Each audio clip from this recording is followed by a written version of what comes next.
It's the last week of the regular season in the AUDL, and the 9-4 Pittsburgh Thunderbirds travel here to Minneapolis to take on the Minnesota Wind Chill, 10-3, in a game that will decide who gets home field advantage in the first round of the playoffs. We're coming to you live from Seafoam Stadium in just a moment. This is AUDL Extra, right here, produced by Ultiworld.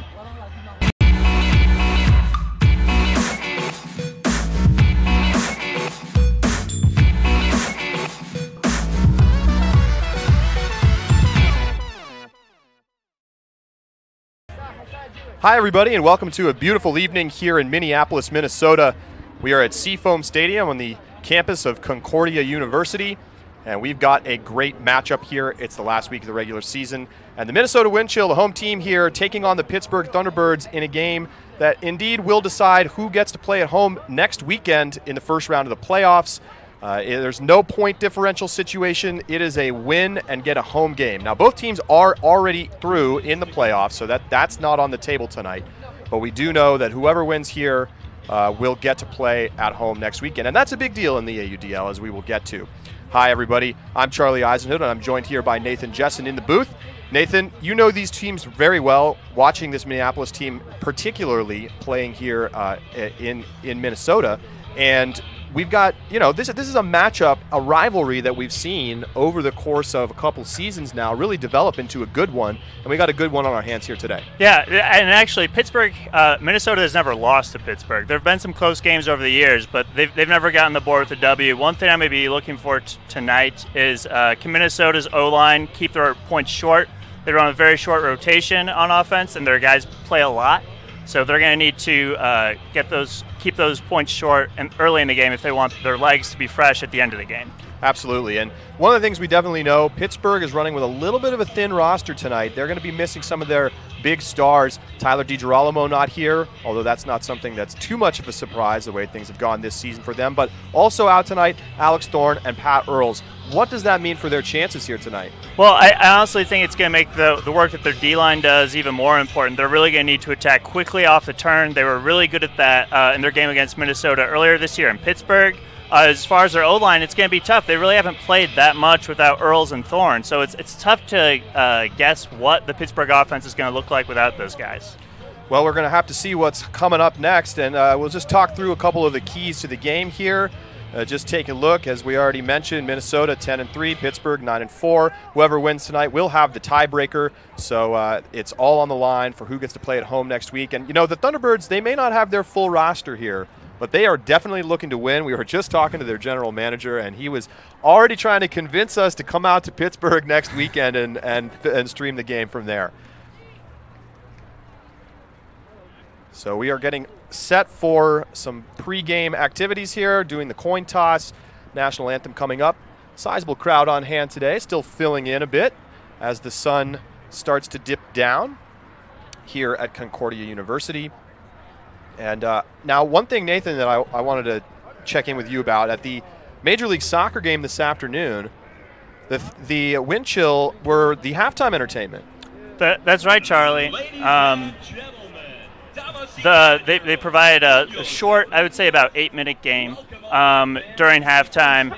Got a few possessions in. The personal highlight for me was when one of the college players dropped a pole, immediately picked it up, and kept the disc moving like it never happened.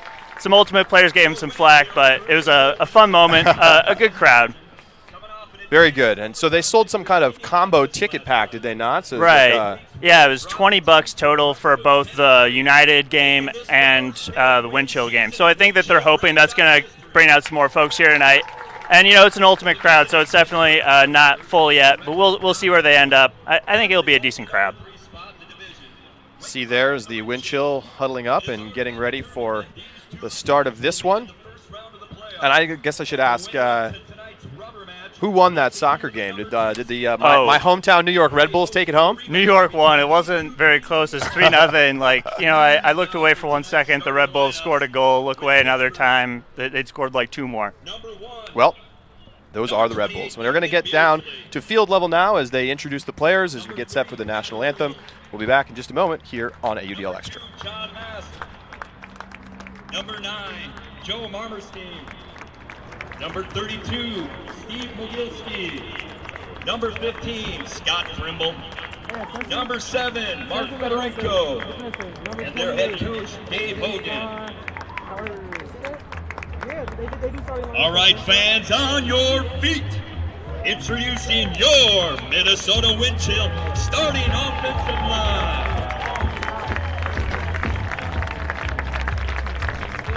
We'll start with the handler position. The championship collecting machine, lean, mean, number 14, Austin Lean.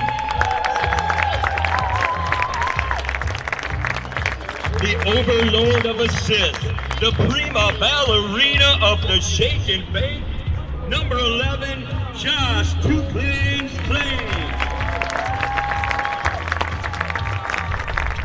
He's a burly beast with a big heart. On the field, he'll tear that D apart. Number 42, Matt Burkhardt. For the coach, the lifeblood of any offense. He manufactures goals like Detroit manufactures muscle cars. The freight train out of Tulane, Greg Cousins. He's a first-team All-American and your captain, number 1, Ryan the Flying Grey Dog All-Star. He was recently acquired in a 5-way AUDL trade. All he does is score goals. Number 49, Caleb Dennicor. It's time to get your groove on with the kid they call Bevon. Mr. Creme Brulee, number 3, Brian Fanuca. Last but not least, the National College Championship coach and your Wind Chill head coach, the Honorable Phil Cohen.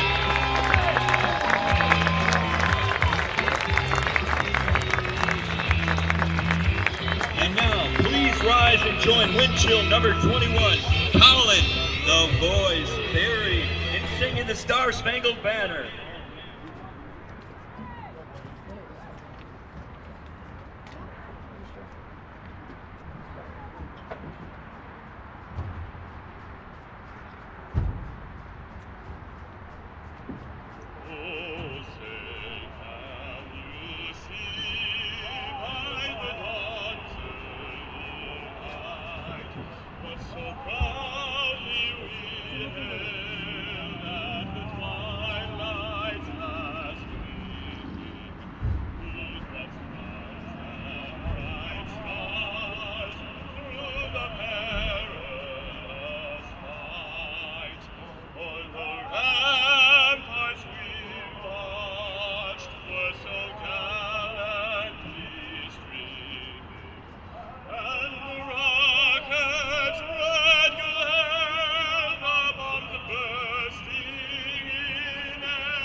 Let's give it up for the boys. Number 21, Colin Berry.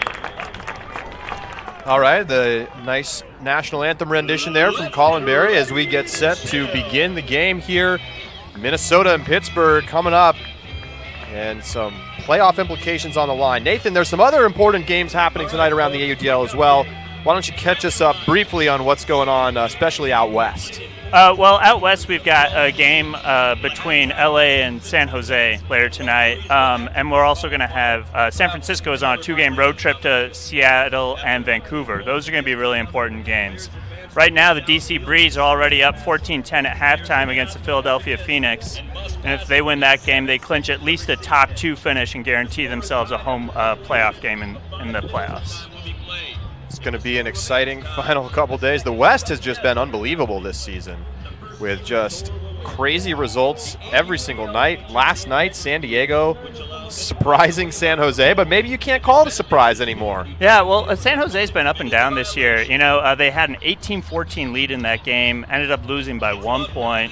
You know, I think Justin Norden must have been a late scratch because they only played 19 players in that game. But we'll see. I mean, if they don't win tonight, they could end up out of the playoffs, which if you told me that would happen a few weeks ago, I would have been shocked. Yeah, the way they've been playing this season, it's certainly one of those situations where it's kind of any given day, and it depends on who shows up. We may see that here tonight. Pittsburgh beating Minnesota just a couple weeks ago, but now playing on the road with a lighter lineup, things a little bit trickier as we see the wind chill heading out onto the line. It really is a beautiful day here in Minneapolis. I thought I was going to get a break from the heat. It's been very hot in New York City. Flew in this morning, and no break. It's in the 90s here, although a little less humid than it's been in New York. Yeah, Minnesota in July, it's not going to be that much nicer than New York in July. Come back in the fall. I will. So we got Minnesota getting set to pull and start on defense. And it will be the Thunderbirds with a very different looking offensive line than normal. And we'll see how they look on this first point, perhaps a sign of things to come as we get underway here in the final week of the regular season.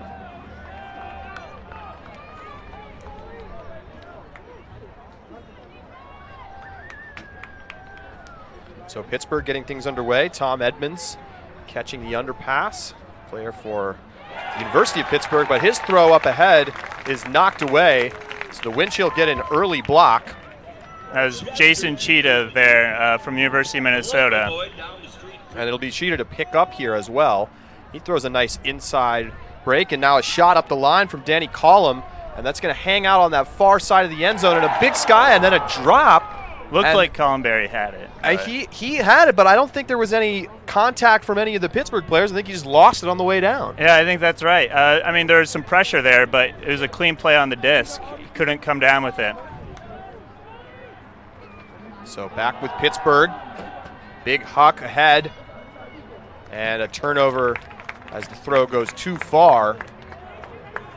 But playing without Tyler, Pittsburgh's going to be looking for Mark Fedorenko deep tonight. He's one of their big weapons on offense, regular O-line contributor. If they're going to win, he's going to need to have a big game tonight. Dish back to Sheeta. He bounces one. Bit of a dangerous pass, but Collum handles it. Now goes up ahead to Brian Schoenrock. And Collum's throw up ahead. I don't know if there was a little bit of confusion there, but another drop for Barry. So a little bit of a nervy first point. And of note, Pat Earls, who was not on the roster to begin this game or the active roster at all, gets it ahead, but then a turnover from Pittsburgh on a drop in the end zone.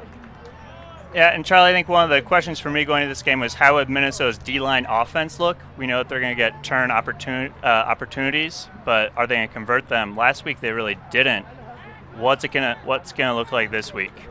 Great strike cut from Sheeta. He goes up the line, and now another huck. This one floating. Two defenders in chase, and it's nice defense from the Thunderbirds. And just another poor execution mistake there from the wind chill. They've had now 3 opportunities to get a break here in this first point as the clock ticks down to the 9.5-minute mark. Pat Earls getting set to pick up. And this is another thing that happens in the AUDL. Players getting added to the roster last minute as we see a huge huck from Earls, but it's not going to connect as Mark Fedorenko, trying to chase that one down, gets caught up with the defender and falls down. That's a Pat Earls game, though. He's going to be looking deep. No surprise there. That is just a huge huck. Yeah. I mean, those lefties are able to get off the big backhands a lot of the time. Sheeta to Collum.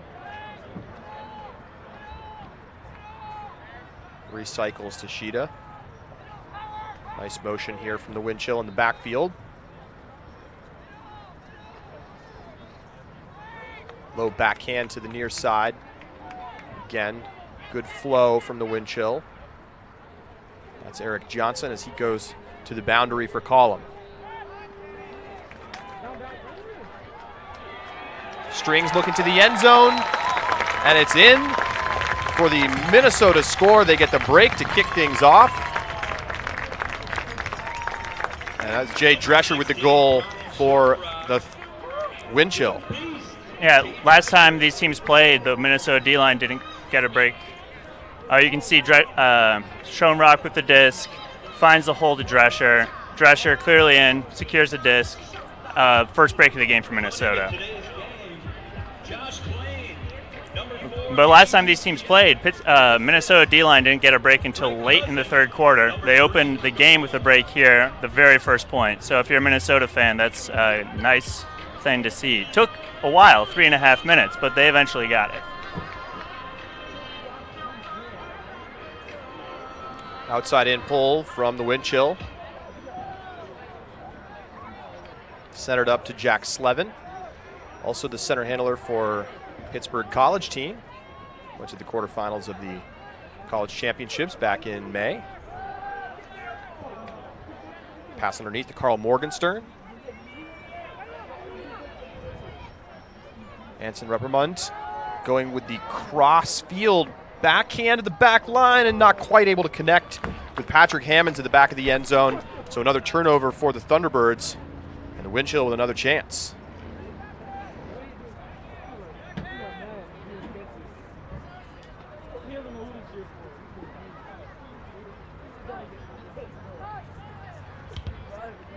Checked in and centered up.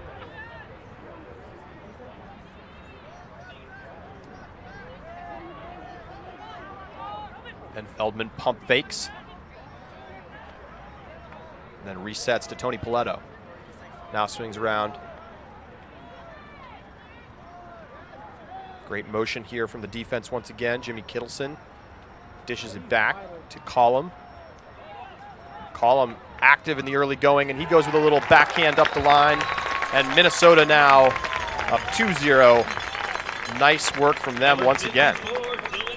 Yeah, Danny Collum was just going every other there for a while, and he loves to do that when he can, and the defense was not able to slow him down.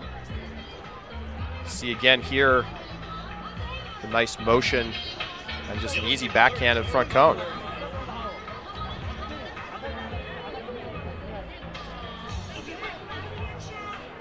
So a good start for Minnesota.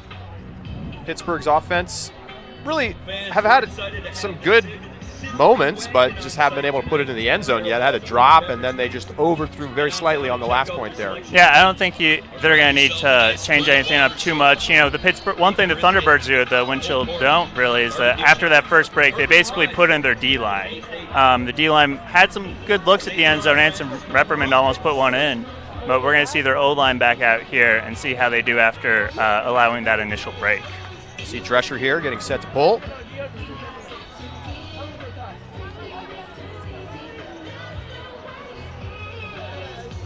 And it's caught and put into play by John Mast. He finds Earls. Up ahead to Edmonds, and Edmonds airs it out.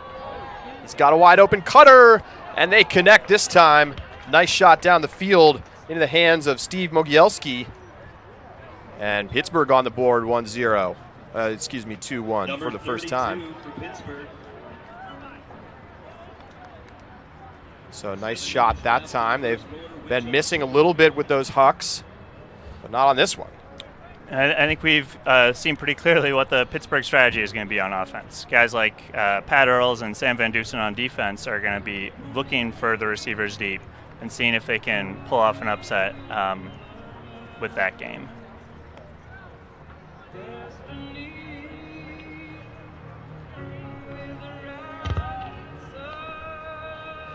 See the Pittsburgh D-line out there.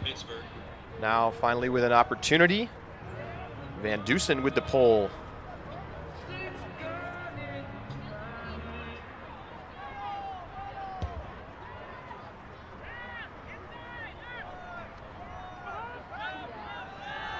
Shot. Ryan Osgar to the end zone, drops it in. Easy score for Minnesota. And that's a nice first offensive point for the Windchill.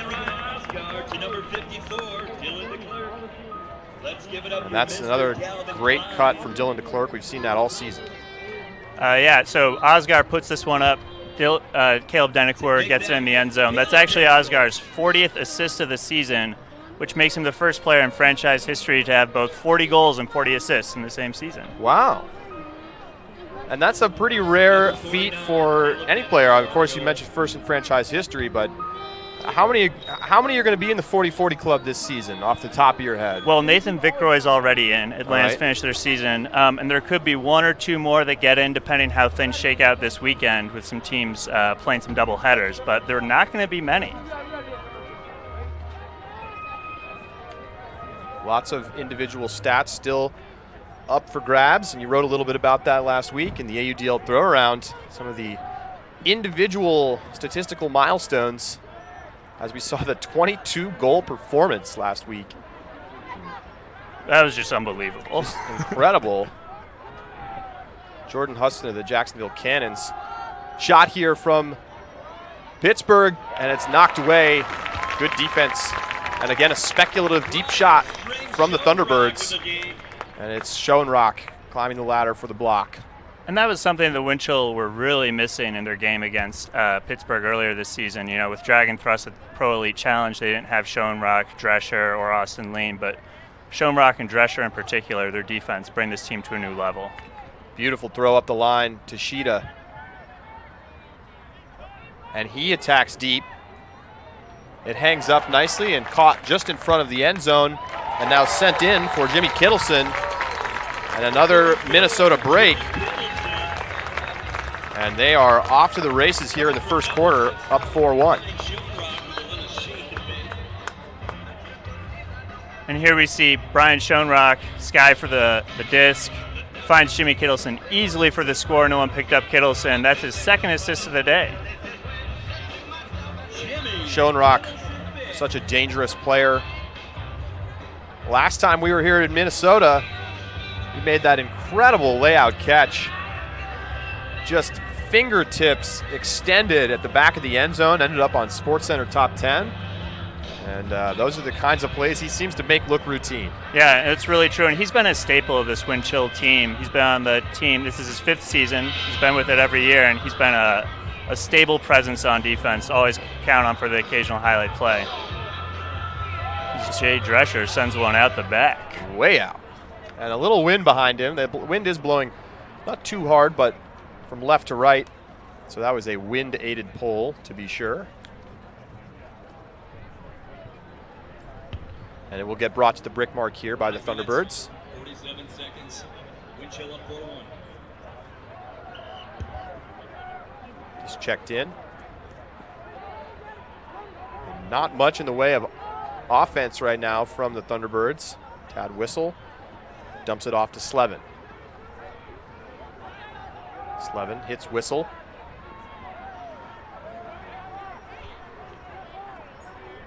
Four players behind the disc right now for the Thunderbirds. Earls gets loose for the reset. And now he fires ahead. It just misses the Windchill defender. Goes back to Whistle. Fakes and then fires the around flick. Earls. Crossfield, little bladey forehand. And drops it in for the score. Nice throw from Earls. And Pittsburgh gets their second hold of the game with 5 minutes to go here in the first quarter. You can see Earls with the disc. Easily finds Carl Morgenstern here. And Morgenstern, even if he doesn't, pile up the stats for the Thunderbirds, he's been a big addition since the end of the college season. He and Sam Van Dusen for the Pittsburgh defense. This time they're on 0, but I think that's been a big pickup for the Thunderbirds. Yeah, absolutely, and just such a great college program to draw from for this Thunderbirds team. And the same is true here in Minnesota. You've now got a very strong pipeline team for this Windchill unit, and University of Minnesota winning a college championship, not this year, but the previous, and of course Pittsburgh has had some winning ways in the past, a couple of college championships in the last decade. Windchill offense back to work. Looks great their first time out.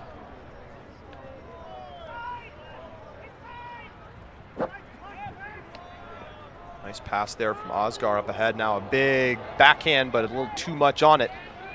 And the Thunderbirds will get their first break chance. I think Greg Cousins was looking deep there. It wasn't quite there for Brian Vanuka. It's a throw Cousins has, but in the wind, I don't think it's quite anticipating. Maybe it's a little bit stronger than he thought it was. Ken Ferdella finds Reprimand. Ferdella gets it back. Now it swings around through Isaac Smith out to the sideline. And a run-through block from the Windchill. And now a late whistle, and we are going to get a foul call. Looks like Caleb Danicourt was calling it on himself, too. Yeah, I think maybe a little bit of the little integrity rule there from Danicourt. It's one thing, before this year, I don't know if I'd ever seen the Minnesota Windchill use the integrity rule, but they've used it a whole bunch this year. Got some new leadership. And a timeout on the field. So Pittsburgh will maybe put some offensive players out there looking to punch this in. Although it feels like this game has so far been dominated by Minnesota, it's still just a 2-point game, and a break here keeps things interesting here in the first quarter with just under 4 minutes to go. Yeah, when I spoke to David Hogan, head coach of the Pittsburgh Thunderbirds, he said that obviously playing at home is an advantage. He thought it was really just the biggest advantage in the first quarter. And if you can just stay even in that first quarter, things are going to even out after that. So we'll see if Pittsburgh can narrow the gap to 1 here, keep it within 1 through 1 quarter. I think David Hogan, all things considered, is not going to be unhappy. Yeah, absolutely. And I guess the big question will be for this Pittsburgh team, will they have Tyler DiGirolamo in the playoffs? And he is such a game changer, and you've written a little bit about this, like the difference with him on this team versus not. It's like having a different team altogether. It really is. Charlie, the Thunderbirds have only ever lost 1 game when Tyler's played like 4 or more points. Wow. And without him, they're a little bit above 500. And that says a lot. It's just such a weapon. He was great at Beach Worlds as Team USA took home gold in the men's division. Whistled back into play. And a pass tips off the fingertips there. And it's just an unfortunate mistake coming out of the timeout. It looks like they got what they want, but Edmonds couldn't haul it in. Got both hands on it, but couldn't squeeze it. So Minnesota will take back over on offense. Here's Osgar, no mark, and looks off the possible deep shot. One thing that's interesting is Minnesota kept their offense in after that timeout. A lot of times you see teams put on their D-line. Minnesota wanted to hold. Burkhart can't quite find Danicourt. Coming a little too bladey there. A tricky pass there. And I think you can see the wind affecting the teams going in this upwind direction. Make some of those throws get pushed down a little more than players clearly want. Edmonds with a nice cut to the near side. Now Earls in power position. Steps into that big lefty flick, loops it out to the front cone. Will it stay in bounds? Not quite. And, you know, Greg Cousins didn't get the D there, but he applied a lot of pressure and made it basically an impossible play for the Thunderbirds to make. So clock runs here. Time ticking down here in the first quarter. Underneath to Osgar. He's just been heavily backed so far to start the game. Little double team from the Thunderbirds, and then a pass perhaps a bit too low, and another turnover. You saw Thunderbirds employ a little bit of a double team there against Osgar, cutting off the huck to Danicourt. It worked. I think you're going to see that as the opportunity presents itself as the game goes on. Earls lasers one to the end zone, and again an overthrow. Looking for Reprimand there, and just too much on it. And that's been the struggle so far in this downwind direction for Earls and his Hucks. Yeah, and the Windchill have had similar struggles going upwind. It's been a long point.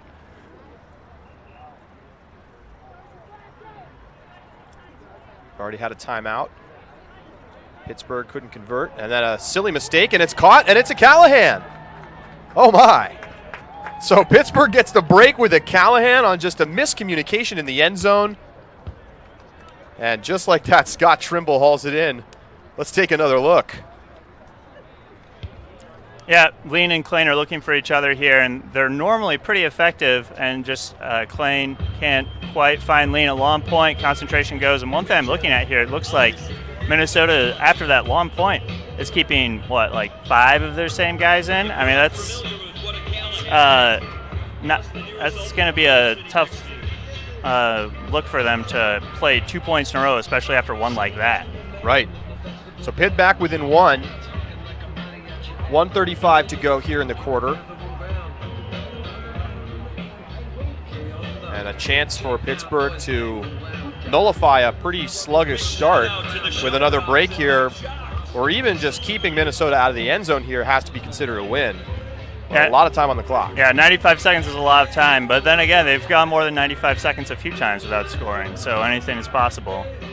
Pretty short pull into the wind. Give it up for the Treasure family. A few hundred fans here tonight. Maybe one of the bigger crowds of the season. I know you come to a lot of the games, Nathan. How's it looking out there? Yeah, I think it's a pretty strong crowd, all things considered. One thing you just saw right there is Thunderbirds double team Josh Klein right away. Anytime he has the disc early in the possession, they're going to look to double team him, get the disc out of his hands. Sent up ahead. Now dish back to Klein. He floats one deep. It's hanging. And nice job in the end zone, but then dropped after the great box out. So another drop. And we've seen a lot of drops in this game. Yeah, it's been looking pretty sloppy here. I think Greg Cousins got what he wanted there. He got the position. He had a clean look at the disc, just couldn't bring it in. 50 seconds to go here in the quarter. Clock still running. Pass underneath to Van Dusen. Van Dusen airing it out. Looking for John Diamicis. Both players there. Diamicis rises up. It's tipped, and he can't haul it in. You gotta love that look if you're Pittsburgh, though, and that's what Sam Van Dusen brings. We saw other people struggle hucking this way. He had no problem sending it to the end zone. Oh, and a poor unforced error there as the cutter was totally uncovered. But a high pass couldn't get brought in. Whistle up ahead to Van Dusen in the red zone with just over 20 seconds to go here in the first quarter. Van Dusen needs to get a, and there's the call. I was just going to say he needs to get rid of it, and the stall called hit that 7-second mark. So the clock did stop, so there's about 10 seconds left and an overthrow there. And it's not clear why the clock stopped. So a little bit of a break perhaps for Minnesota to have an opportunity to even try to go down and score, but that will bring us to the end of the first quarter with the score Minnesota 4, Pittsburgh 3. Kind of a sloppy first quarter, but we've got a good one so far as we're right. Pittsburgh stayed in it after the slow start. Yeah, I think Minnesota's defense looked pretty good early there. Some unexpected sloppiness from their offense. Their offense is what's improved most about this team this year. Ryan Osgaard, Josh Klein have made a big difference, but it just was not working for them in that first quarter. We're going to take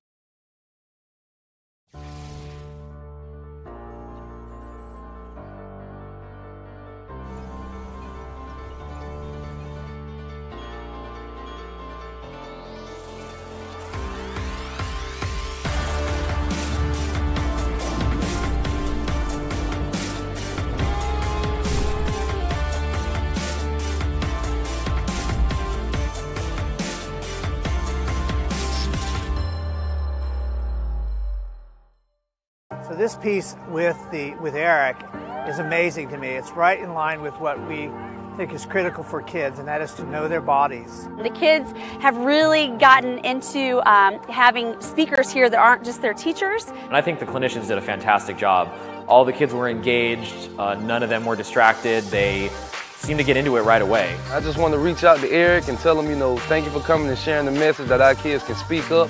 Early recognition is critical, and I look forward to doing more things with Eric in the future.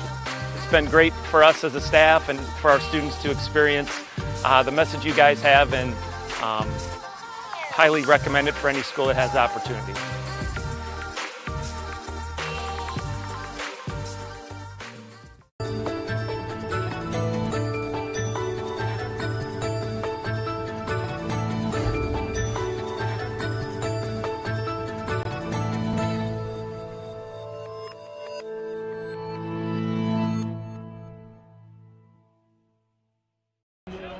Welcome back to Seafoam Stadium, where the Minnesota Wind Chill have a 4-3 lead over Pittsburgh here at the end of the first quarter. Getting set to begin the second quarter. It'll be Pittsburgh to pull. See Sam Van Dusen there with the disc. Wind Chill starting on offense. We'll see. This is going to be basically their third point in a row. Got a little bit of a break there in between quarters, but let's see if they come out and take some stronger looks here to open the second quarter. See the Wind Chill offense. Tom Bomber isn't just a chiropractic doctor. He's also alumni of the national and world champion mixed team Dragon. All things considered, I think that's got to be considered a solid effort by Pittsburgh, considering that they're down a couple of key players and they stay close in that first quarter.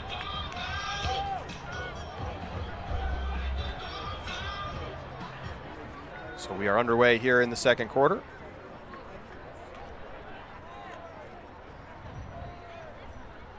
Eric Johnson puts one up, looking for Caleb Denacor, who goes up. A nice defense there from Dylan Tranquillo, another product of the Pittsburgh program. Denacor is going to be a frequent deep option for the Wind Chill today, though. He still actually leads the Austin Soul in goals, even though he hasn't played in a game for them since May. That's amazing. There was a quote-unquote trade between the Soul and the Wind Chill as Caleb Denacor moved to Minneapolis and switched teams mid-season.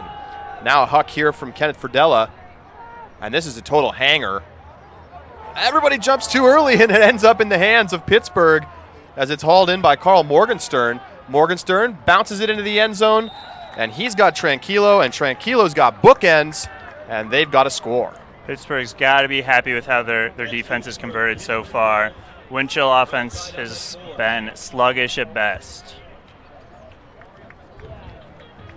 See, Morgenstern got the D, took his time, got the disc around Matt Burkhart, who was looking for that upline block, but it just, good throw by Morgenstern. Burkhart didn't have a chance. So 4-4. And you're starting to see a couple guys from the Wind Chill D-line like Jay Drescher venture onto the field, but for the most part, it's still that same offensive unit for, what, the fourth point in a row for Minnesota? So we'll see how this goes for the Wind Chill.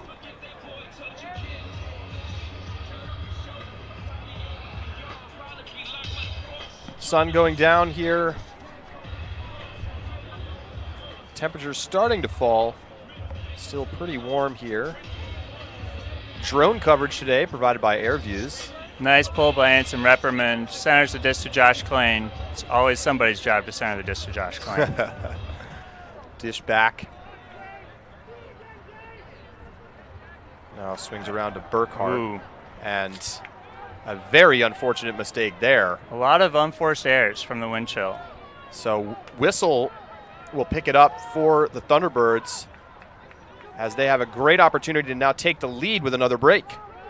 Dish back to Jack Slevin. Slevin to the end zone. Oh, and a great poach block off the front. Osgar, huge moment there for him.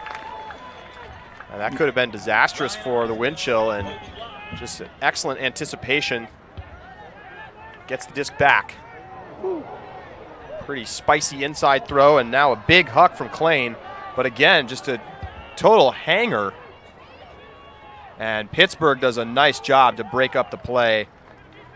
Deamichi's able to knock that one away. And Klain's capable of hucking up wind, you know, but I'm not sure what happened there. Pittsburgh will have to go the long way this time. as they look for another break. What's remarkable to me is there have been a lot of long points for this wind chill offense, and they still haven't called a timeout. You know, I know that they're not able to sub in their O-line when their O-line's already out there, but you would think giving up so many points in a row, spending a lot of time on the field, they might want to break at some point. Inside out flick Huck, sitting up and taken away nicely there by Johnson. He had that all the way. Johnson gets his mark to lay out. That was Jake Robner. Again to Johnson. And a whistle after a little hack on the mark there. Robner got a piece of his arm.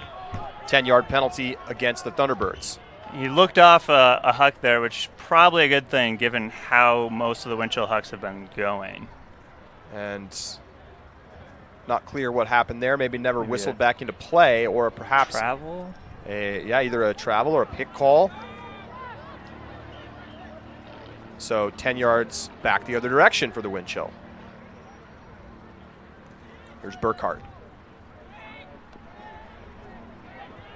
It's Osgar.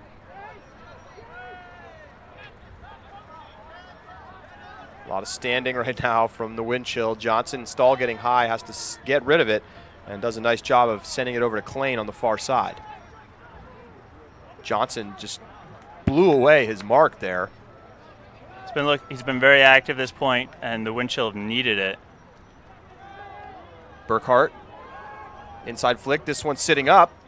It's tipped, and it's knocked away on the second effort. Great defense there. That was Reppermunt getting the block on Ryan Osgar, and that's just been the story of for the wind chill this game, for their O-line at least. And now we have a timeout called. So now we see the second timeout taken by Pittsburgh. Yeah, and the wind chill still have yet to take any, because I know that Coach Phil Bowen likes to use those timeouts to bring the offense in when the D gets the turn, but this has been an ugly game, frankly. Both teams struggling, a lot of turnovers. I would expect, these are two pretty good offenses, but it's just not happening for either of them right now. Yeah, I think you're seeing the wind play the role. A lot of those Hawks from right to left have been sitting up and allowing the defense to run underneath. But there's also just been a lot of poor execution, just drop. I mean, have to have seen at least 6 drops in this game. Yeah, so a lot of unforced errors, and those will kill an offense, obviously, and really just suck the momentum right out of you.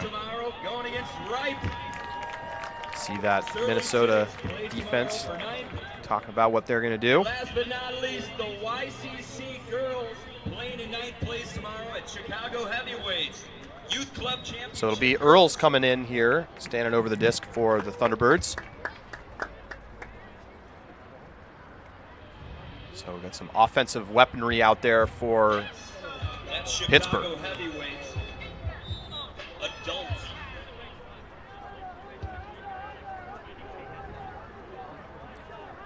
Earls needed to get rid of it and is able to flip it to Van Dusen.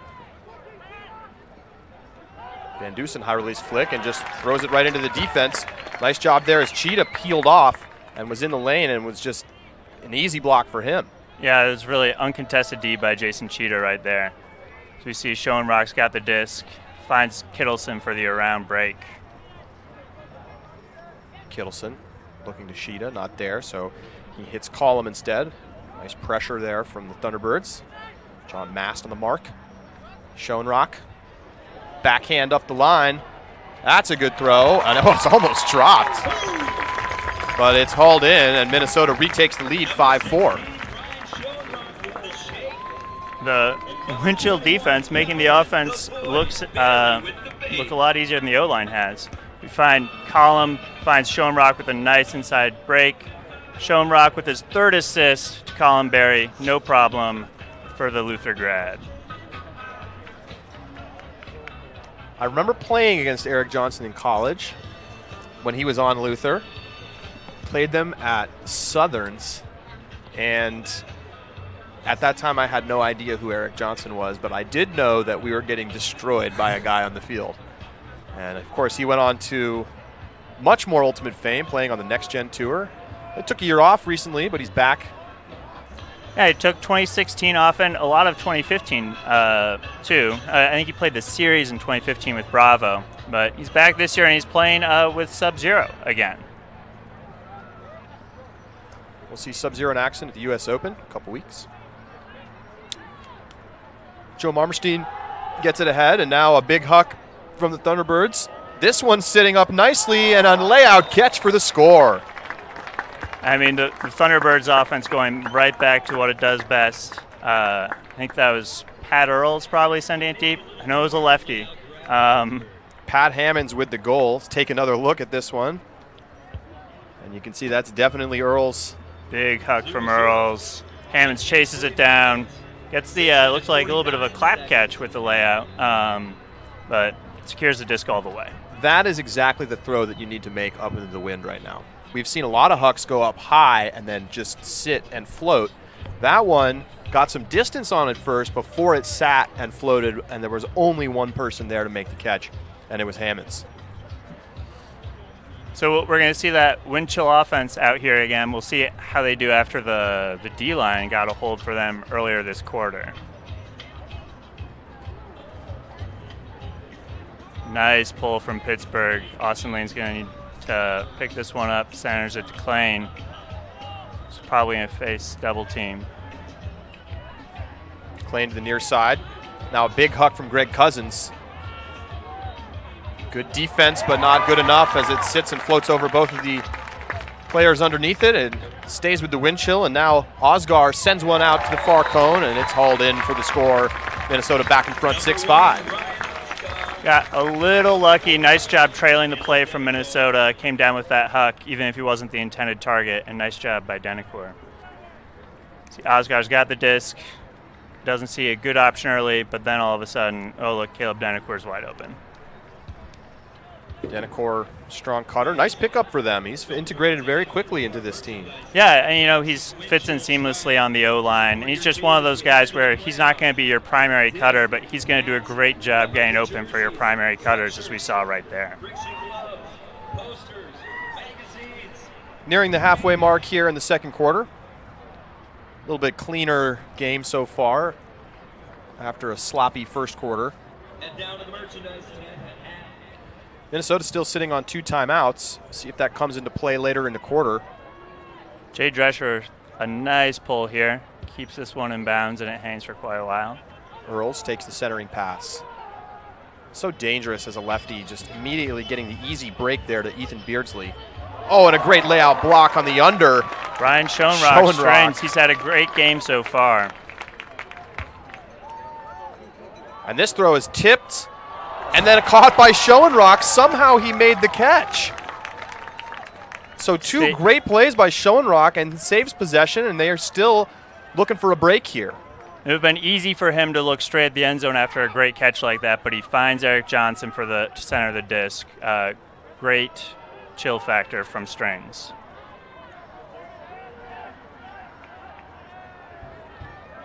Working it. Little flip into the end zone, and it's caught for the goal. Finds Dylan DeClerc. Wind chill up by 2. And that's a big break. Didn't need to waste the timeout either. First, let's take a look at the block that set this up. As Schoenrock laid out. See Beardsley with the disc here. Schoenrock comes through, gets the layout D, as we've seen so many times. And then we'll take a look at the goal here. A clever throw. Johnson finds Schoenrock. Brian Schoenrock with his 4th assist of the day to Dylan DeClerc. He has been on fire. And look what he did on that point. Layout block.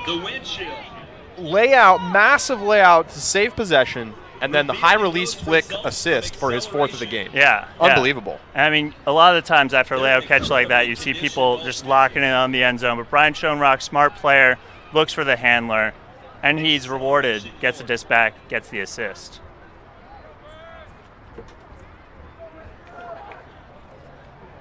Pittsburgh back on offense. Whistle with the double team. Ooh, a little dangerous there, but gets it off to Joe Marmerstein. Marmerstein to the boundary.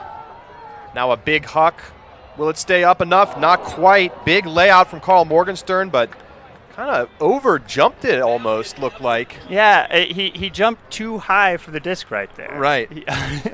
Needed a little too bit more much diving athleticism action. there. Yeah. Dial it down, Carl. Either way, disc to Minnesota. Jacob Lean. Inside break. Finds Sam Bumstead. See, Feldman is never bashful about hucking it, but same problem as Winchell have had all day. It just floats up there forever. Oh, and a huge sky as Van Dusen flies into the pile and roofs everybody.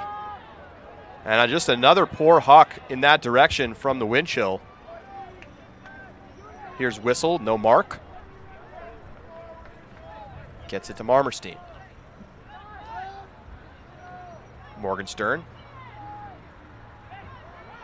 Pittsburgh looking maybe a little tired. A lot of players hanging out behind the disc. Yeah, a lot of swings back and forth here, Charlie. They're not making a lot of positive yardage, but they're maintaining possession so far. Whistle to Hammonds.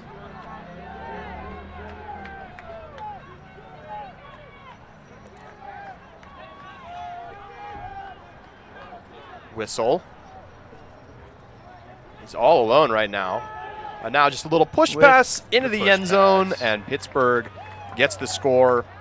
That makes it 7-6. Nice throw there from Whistle. Yeah, Whistle was just kind of hanging out deep for a little bit there, and then quick little undercut, got open pretty easily. Here he is, gets the disc. You know Ted Whistle's looking for something special. Throws a push pass, no problem. So that score puts Pittsburgh back within one.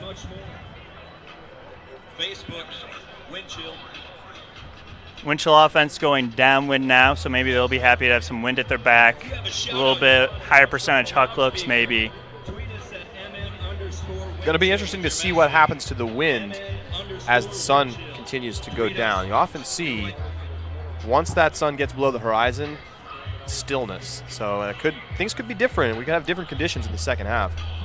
That's really true. What I'm looking to see, can the Winchell offense get a clean O point, a no-turn O point? They really have not had many. Josh Klain gets things started for the offense. Throws through that double team again. Later in the possession, can't really get a double team on him. Finds Osgar with a nice throw, big yards. Beautiful pass to the far side.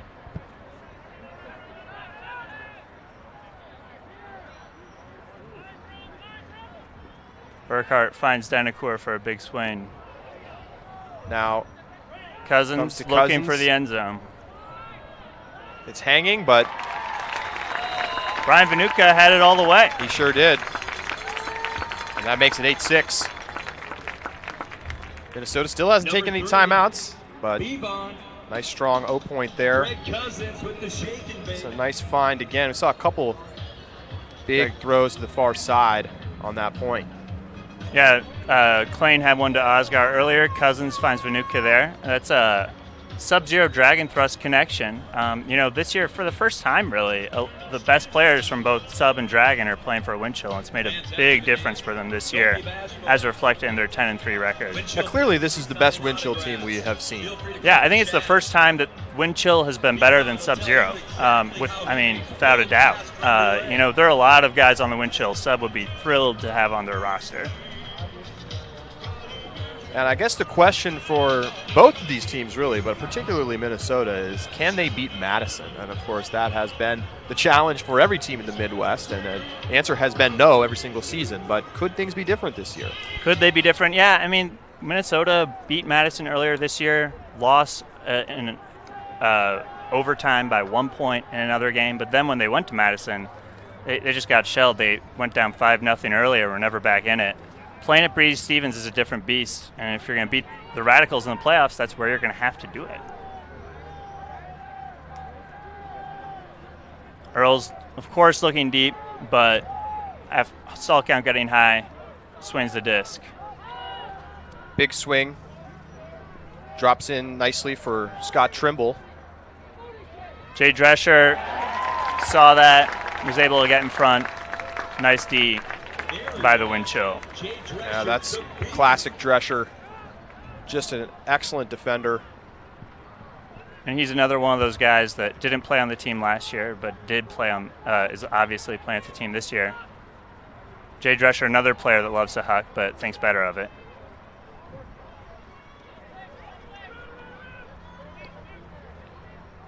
Just over 2 minutes to go here in the first half. Patience from the wind chill as they look to extend their lead to 3. Yep, you see Pittsburgh, when they can, they're going to want to throw a double team, especially if a cutter's got the disc near the sideline. And now a big shot to the back line, and Drescher caught, but just out of bounds. And some frustration there from Drescher, from Schoenrock, as he just couldn't quite get his foot in bounds. And you see, he has such high expectations of himself that he thinks he's going to make that play, and I just don't think it would have been possible. That was a really tough play. I mean, he was open for a time, but the disc just hung up in the air too long, went too far for him to really have a good shot at it. And a 10-yard penalty here, or half distance to the goal. Not sure what happened there. You see Minnesota's doing the same thing to Earls that Pittsburgh's doing to Klain, the double team. And that pass was dangerous, but worked out as Trimble was able to get there. Under a minute to go here in the first half. And another easy block for Drescher. Yeah, I wonder if that one counts in the stat sheet, Charlie. A freebie. He got his hands on it. It's a block. He got his hands on it. And there's a whistle. 10-yard penalty against the wind chill. I'm Phil Bowen right now. I'm thinking about a timeout. There's not very much time left. You got your D-line out there. They've been struggling a little bit. And I think we did just get that timeout. So you called it, Nathan. Minnesota will take a timeout. 31.6 seconds to go here. That's a timeout. In the second quarter. Up 8-6, 31 seconds left in the half. And so, 30 seconds, plenty of time. They're at midfield, but you can't afford many more penalties. They're taking the 10-yard penalty there. Normally a 10-yard penalty, not that big a deal, just in terms of the yardage itself, but it can really hurt your flow when you're trying to move quickly. Right, with the clock, it's a big deal. And one thing I'm going to be looking for the wind chills, who's picking up the disc? I think, obviously they want the disc in Josh Klain's hands, but if he picks it up, he's probably just going to face a double team. I would want Burkhart or Lean pick up the disc. Maybe they can swing it to Josh Klain. And it looks like Burkhart will be picking up. And they're going to have Klain in the center. The sun proving to be perhaps a bit of an issue.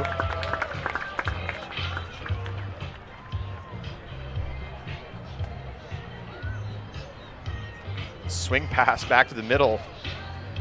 Get the sun right in your eyes. Back underway.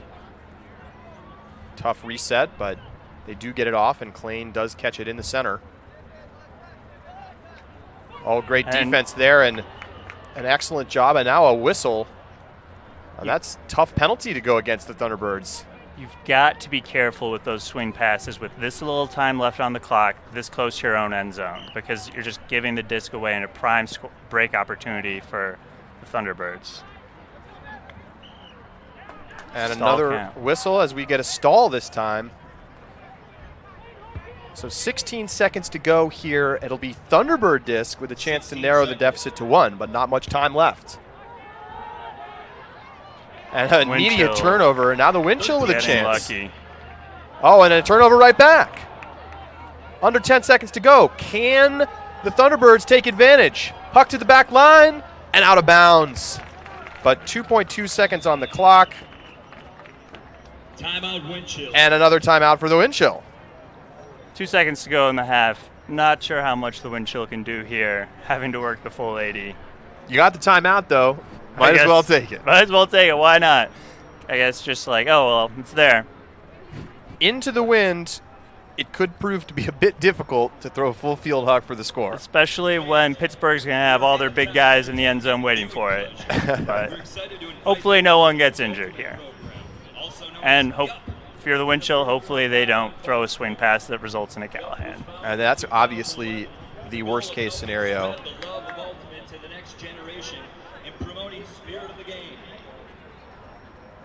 Take a look at the Minnesota offense.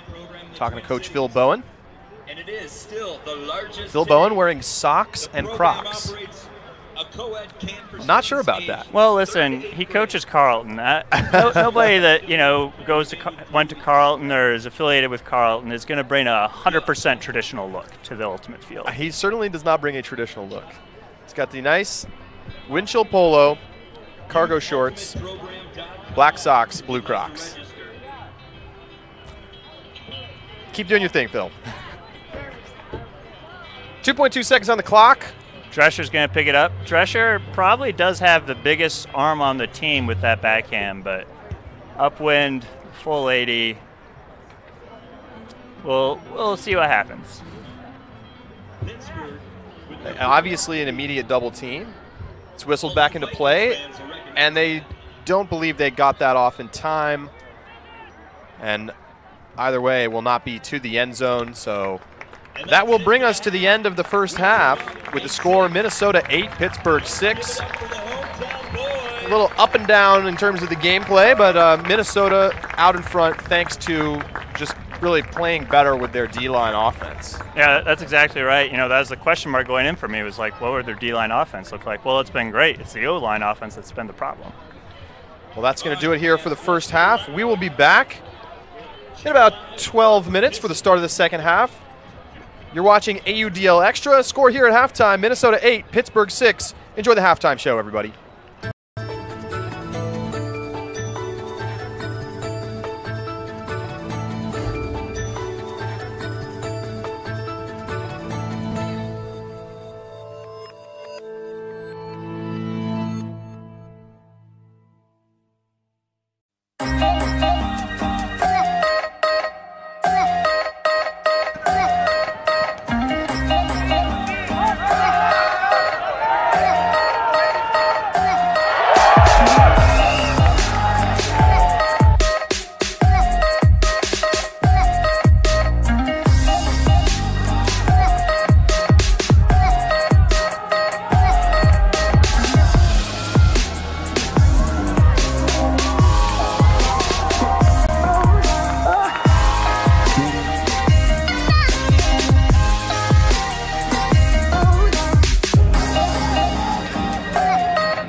Oh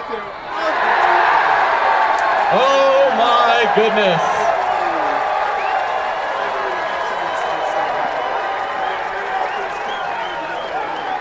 Oh my goodness.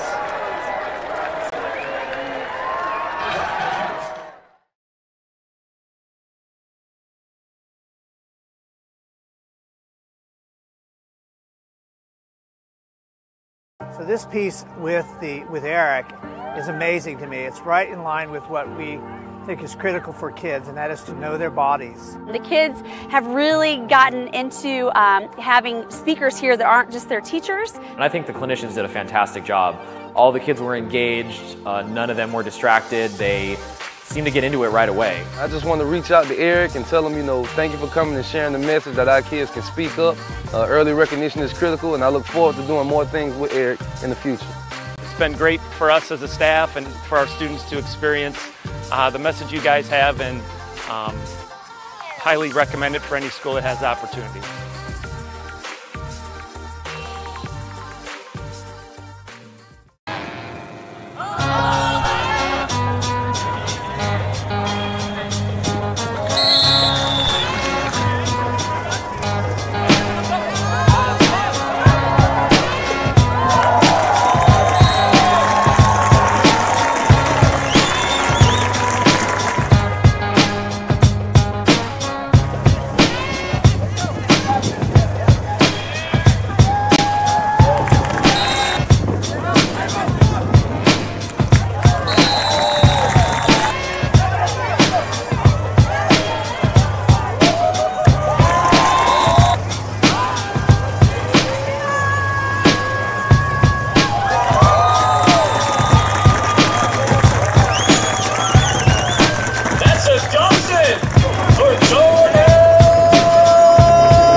I loved that you guys talk about cancer awareness, and it's more about body awareness and knowing their own bodies.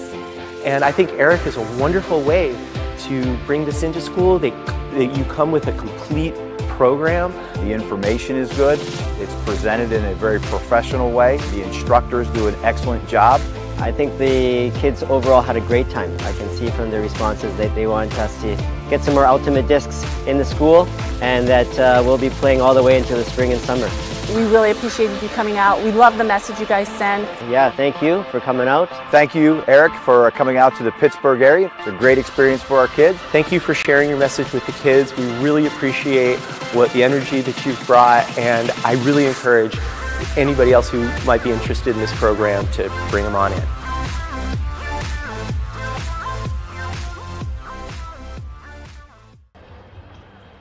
Hi everybody, and welcome back to Seafoam Stadium in Minneapolis, where a Minnesota wind chill have an 8-6 lead over Pittsburgh here at the halftime break. Glad to be with you. I'm Charlie Eisenhood, joined by Nathan Jessen. See the Minnesota wind chill all huddled up there. It's a busy weekend around Ultimate, not just here in the AUDL in the final week of the regular season, but also internationally. There's Masters Nationals, a lot going on. We know that tomorrow the United States and Colombia will meet in the gold medal match at the World Games, which is a pretty big deal. You got the 6 top countries in the world competing for a chance to essentially win what is the most prestigious international gold medal available at the World Games, which is kind of like the Olympics for the weird sports. So USA has lost to Colombia. If you haven't already been catching up with that, go check it out. You can go to ultiworld.com and hear a little bit more about what's been going on, and be sure to tune in tomorrow for the finals. But that's not it. We've got some other stuff going on around not only the AUDL, but also the Masters Nationals. So tell us what we need to know. DC Breeze beat Philadelphia earlier tonight, so that means DC's clinched at least a second-place finish. If Toronto loses tomorrow, DC will finish first. The Surly Cougars women's Masters team from Minnesota is going to the final tomorrow after beating the Seattle Riot team. So it's exciting news for Minnesota here, too. Yeah. So we're starting to figure out where teams are going to be playing. We know the Breeze are at least going to play a home game. They could still finish first if Toronto is to lose tomorrow. Is that right? That's right. New York has never beat Toronto, but, they're bringing a full roster, so it could happen. The PA announcer here just said, let's give it up for not flying to Pittsburgh next week. Priorities. That is what is on the line here. We see the teams heading out there to start this second half. Sun starting to cast shadows over the field. Still possibly some tricky swing passes to be had. Bit of a sloppy first half, Nathan.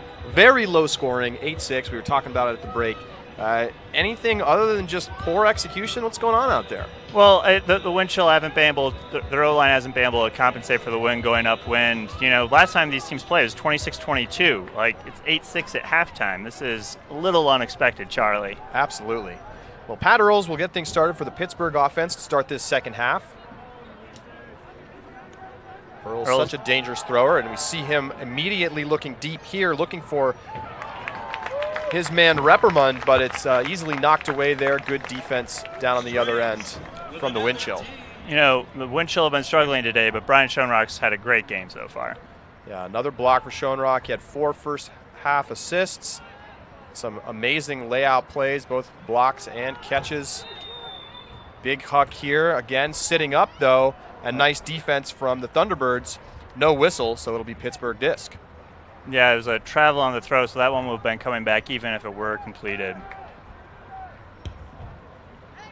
Laser flick up the sideline from Earls.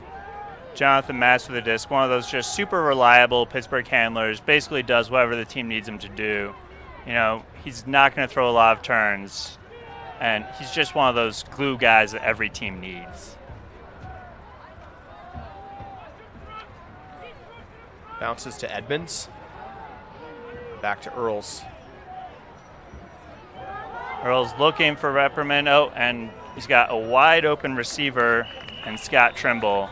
No problem for Earls with that throw.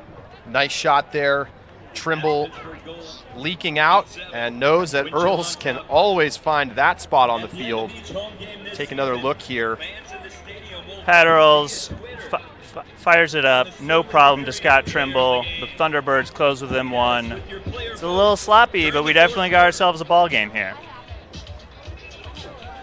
Absolutely. Tweet us during the fourth quarter with so Pitt gets back within 1. They've kind of been hanging around. They went ahead briefly in the first half. Then Minnesota rattled off a couple more breaks. And they held the halftime lead 8-6. Now we'll see the Minnesota offense going downwind for the first time here in the second half.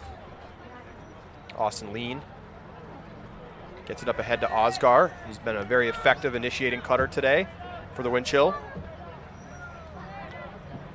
Looks like Morgenstern wanted a pick call. And there maybe was Austin a whistle. Lean looks hurt, maybe took a shot to the face. See the trainer coming onto the field there. And yeah, I think he got hit either in the temple or in the right eye. It's kind of indicating the temple. So I hope he's okay.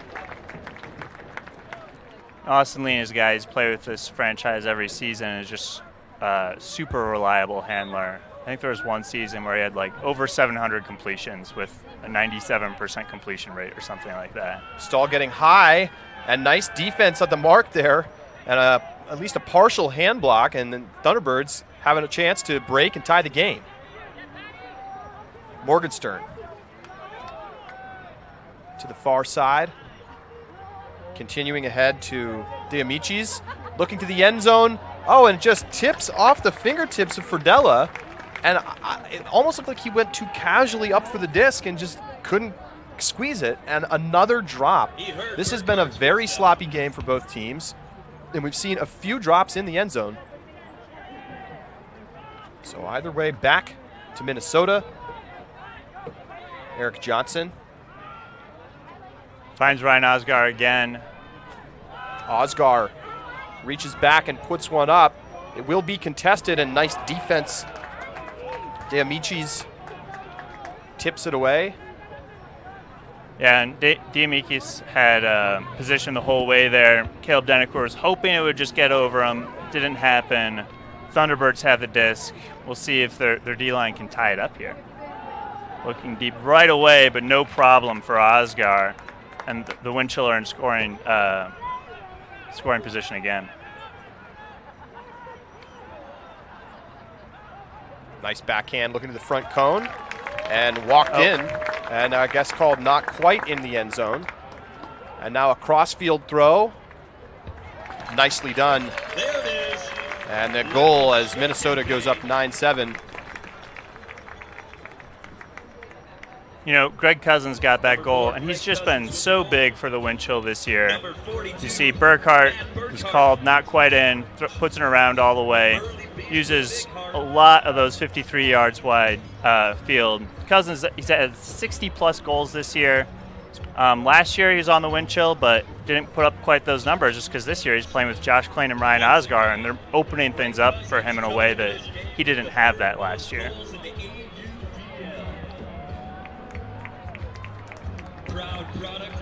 So these two teams we know will face off first round of the playoffs. Winner will travel to Madison for the conference final and a chance to represent the Midwest in the championship weekend semifinals.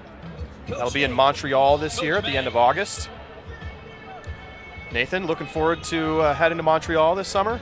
Yeah. I mean, Montreal in the summer is great. It's been about 10 years since I've been there, so I'm looking forward to getting back. I'm still just as awful speaking French, though, so we'll see how that goes. I don't know a word. Pittsburgh hoping to need to learn a little bit of French as they try to get to championship weekend for the first time. They can help themselves out with a win here today. Throw goes over the head of the defender, and it drops in for Pat Earls, who leaked out. And nice job by Earls, who's just been sitting in the backfield, and this time he goes deep, pulls in the score. Back within one are the Thunderbirds. As you see here, when this throw went up, I think Eric Johnson, the defender, just thought it wasn't going to be quite that high. Wind might play a trick on him, but the Earls just walked that one in, no problem. Yeah, I almost saw the disc take a little hop there as it went over his head, although I don't know if he had a shot at it anyway. Yeah, tough to say. There's a lot of space between him and Earls right there. I mean, you know, he forced Pat Earls deep. As far as things go, if you're making the Pittsburgh offense do something different, that's something at least, so.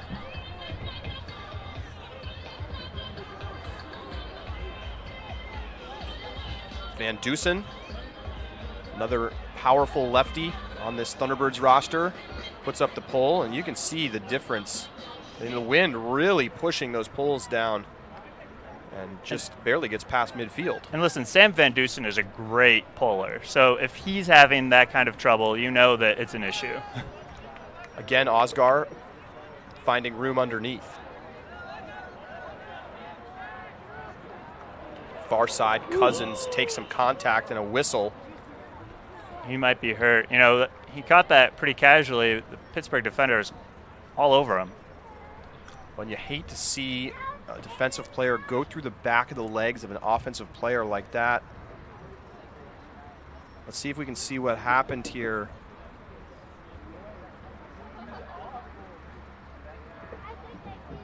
And it looks very unintentional, but kind of slides the legs underneath, and he's having trouble even getting up to his feet, although he is going to walk off under his own power. Is he going to stay on the field or head to the sideline? Well, I hope he takes a break here. You know, I mean, obviously Greg Cousins is a competitor, he's a great player for this team, but after a play like that, take a break, make sure you're okay. Trust your teammates to put this one in. So it'll get checked into play by Eric Johnson. And that is a little scooper look up line from Eric Johnson, and it got clean in the hands, but it's still a tough throw to come down with. Very tough. You can hear the cries of Hucker on the sideline. With this Pittsburgh team, they have to say it a lot. Big shot. There will be a play for the defense. Going up way too early, though, and then just no chance there for Jesse Evans to come back to the disc. But they're going to call a foul. Foul was called. Generous foul call. Tough to say if he had a play on the disc there. I mean, he was boxing out the wind chill defender, but then didn't box out into the right spot, basically, and wasn't able to make a play. But the ref blew the whistle, and a timeout here for the Thunderbirds with 6:32 on the clock. I mean, Pittsburgh's going to get the disc in the center of the field here. I assume Powell is going to pick it up. He's going to look for someone for just right away, and this is going to be really tough to stop. Pittsburgh excels in these scenarios. It's the best place to have the disc in the field, but the Thunderbirds do this as well as anyone. Interesting use of the timeout here. All right, fans. You're kind of right on the goal line, and yes, you can now set up a play, and getting this break is important, but it's not exactly a situation where you need your offense out there because you've got to go 50 yards. You know, you really just need to throw into the end zone. You like the timeout? You know, I just think it shows how much Coach Hogan values his O-line and their red zone offense. You know, I think that's something they did a few weeks ago against the wind chill, and it was effective, and they scored every time they did it. And he just views this as a really important break. You know, if they can get this, they'd be going downwind for the defense, have a chance to go up 10-9. So it's just, he sees it as a turning point in this game.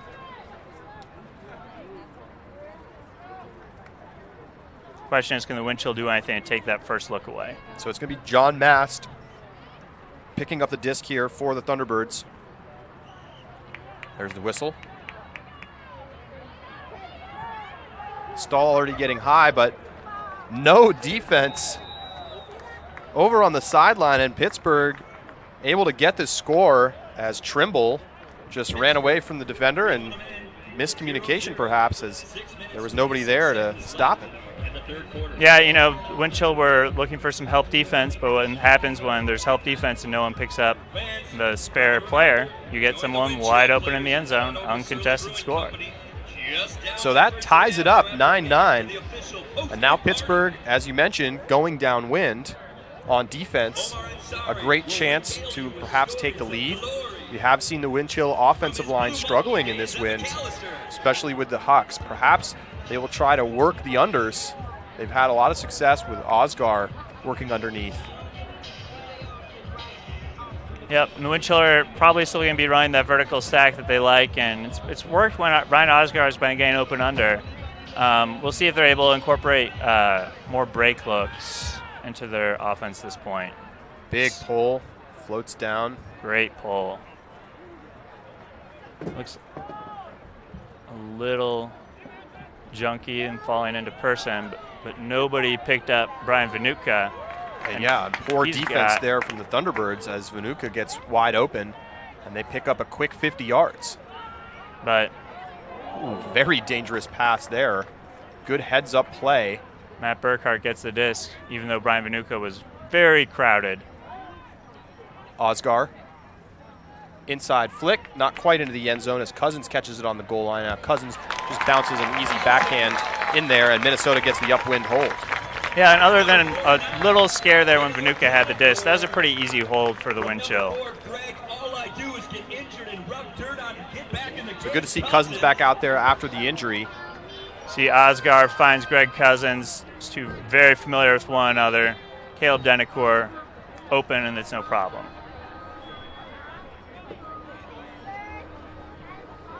Minnesota back in front. Pittsburgh still trying to chip away, get a lead here, maybe perhaps before the end of the third quarter. You know, Charlie, the wind chill hold the all-time record for most goals in a game with 45. I don't think they're going to get there tonight. Probably not. If they do, it will be one of the greatest performances from an offense that we have ever seen. Yeah. Big pull from Jay Drescher. Loves that inside-out backhand. Stays in. Yeah, and a chance now for Minnesota to flip the break, as they are now going to put some pressure on the Thunderbirds going upwind. Great cut from Earls, and he slides on his knees to make the catch. And you saw what Drescher did there. He flashed into the lane, wanted to get the disc out of Pat Earls' hands, even if it meant an open swing. Backhand from Earls, sitting and just a bit too far as Mogielski laid out but couldn't pull it down. If I'm Coach David Hogan of the Pittsburgh Thunderbirds, I'm happy with that look, though. It's a little too far, but that's what you want if you're Pittsburgh.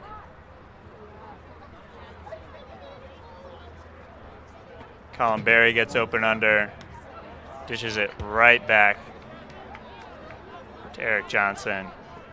Johnson, deep shot. Looking for Schoenrock, and that is easy for Strings. Minnesota goes back on front by 2, getting the break as Schoenrock, so hard to stop deep because of his height and because of his speed, as we saw on that one. Eric Johnson's got the disc here. Saul count's getting up, but when he sees Brian Schoenrock going deep, he knows what he wants to do. Strings is all alone in the end zone, continues to have a great game, and that's a big break for the wind chill. They're up 11-9 now. They hadn't had a break in a while. Provides some much needed momentum to this Minnesota team. The world's largest aerial media sharing platform, with contributors based around the Colin Berry taking the disc. Colin Berry, who sang the national anthem in the pregame. It's one of my favorite things about the AUDL. You see players sing the national anthem pretty often. I know Matt Bennett's done it out in Dallas. Occasionally pops up. He's got a great voice, so, you know, probably hard to find anybody better than him. Definitely a feature of a small fledgling professional league. For sure. Joe Marmerstein takes the centering pass for Pittsburgh. Back out to Whistle. Whistle with the signature over-the-top pivot to his backhand. Earls thought about sending it deep to Marmerstein there, but thought better of it. Earls and Whistle working it here. And Tab Whistle is just so good at those little throws, those little breaks that can open up the rest of the offense. It's one of the things he does best. Slevin.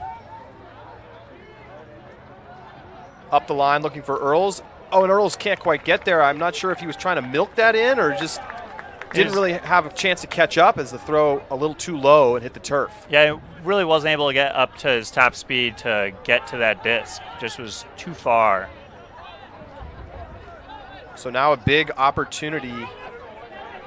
Charlie McCutcheon, high stall count, but gets rid of it, finds Colin Berry, and gets it back to Cheetah all the way around to Kittleson.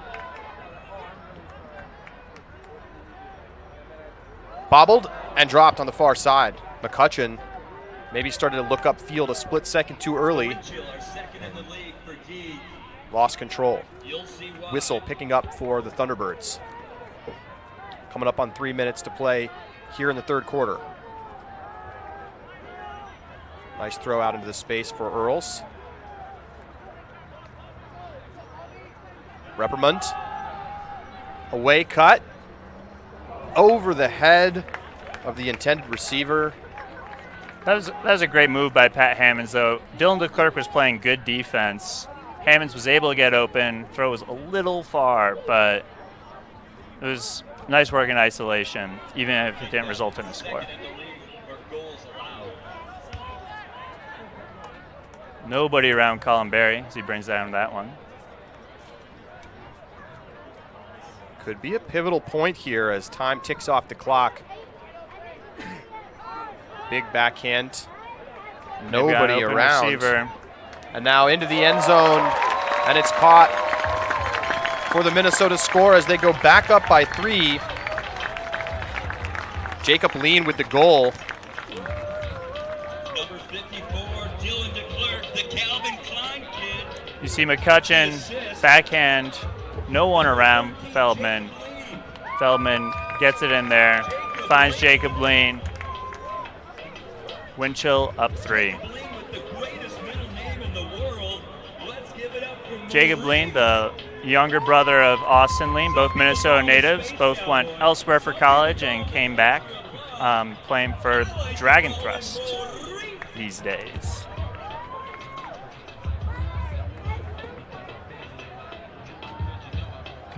Dragon Thrust hoping to get back on top in the mixed division.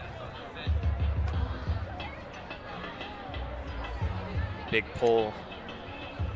And now the Thunderbirds again in a tricky spot as they'll need to go upwind here on offense and really can't afford to give up any more breaks. Especially given how low scoring this game is. Like, a 3-goal lead does not seem that big maybe in a normal AUDL game late in the third quarter, but now it just seems humongous.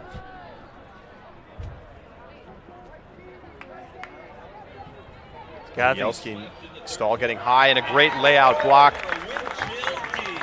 Ben Feldman laying out to break it up. Ben Feldman, who operates essentially as the team's owner, probably one of the better ultimate playing owners out there in the AUDL. Schoenrock to Feldman, and Feldman throws right into a poach. Back to the Thunderbirds.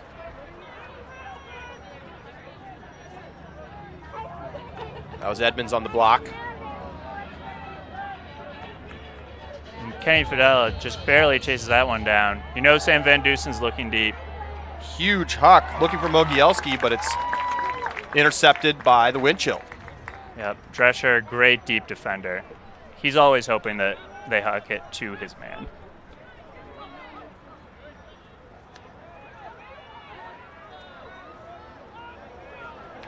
Now that time, Ben Feldman throws a great throw. No doubt about it that time. And it's another break for Minnesota. 4-point lead. Take another look.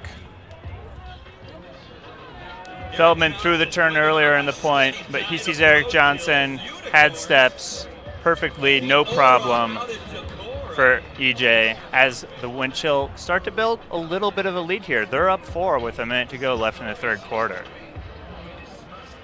And that was a big point. Pittsburgh offense sputtering here at the end of the third. And they will have some work to do in the fourth quarter. They can certainly help their cause by putting one more on the board here in the third with just over a minute to play. It'll be interesting to see what they do here. I mean, obviously you just want to score, and if you score quickly, that's great. But if they score and there's like 20 seconds left on the clock, they could essentially get a mini break here at the end of the quarter.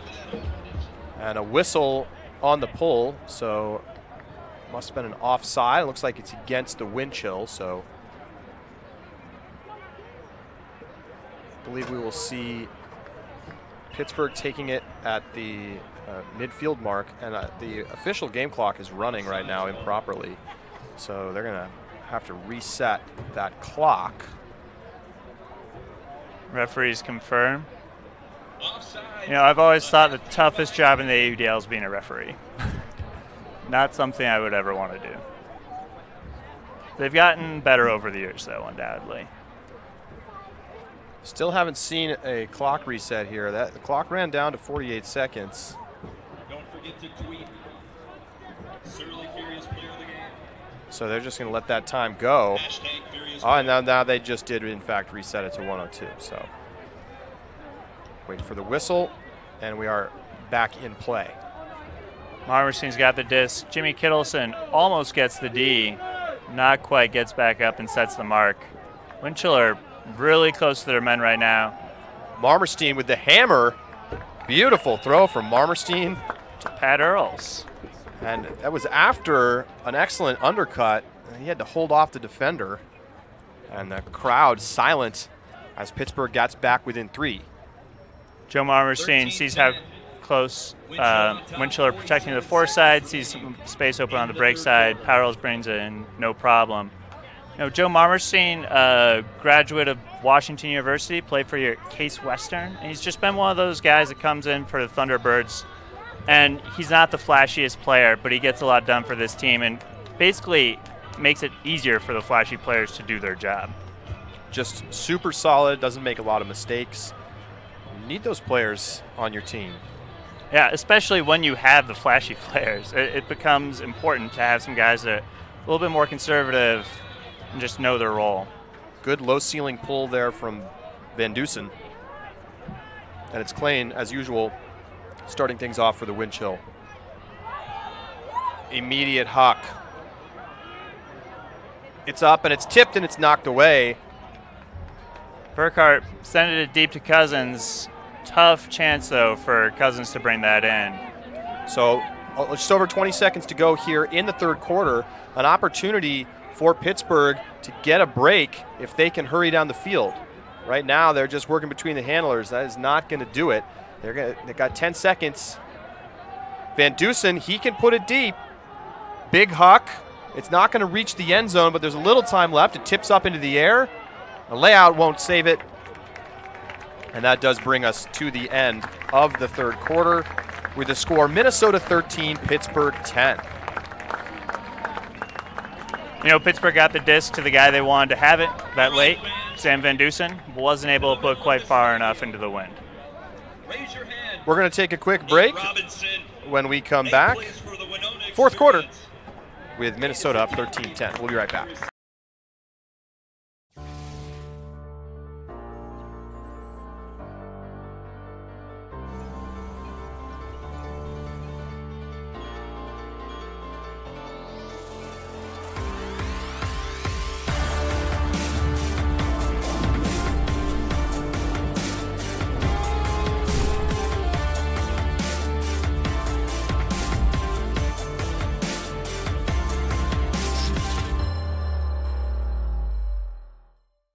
So this piece with Eric is amazing to me. It's right in line with what we think is critical for kids, and that is to know their bodies. The kids have really gotten into having speakers here that aren't just their teachers. And I think the clinicians did a fantastic job.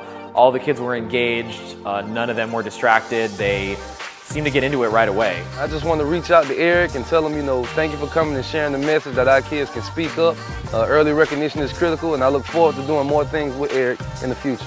It's been great for us as a staff and for our students to experience the message you guys have, and highly recommend it for any school that has the opportunity.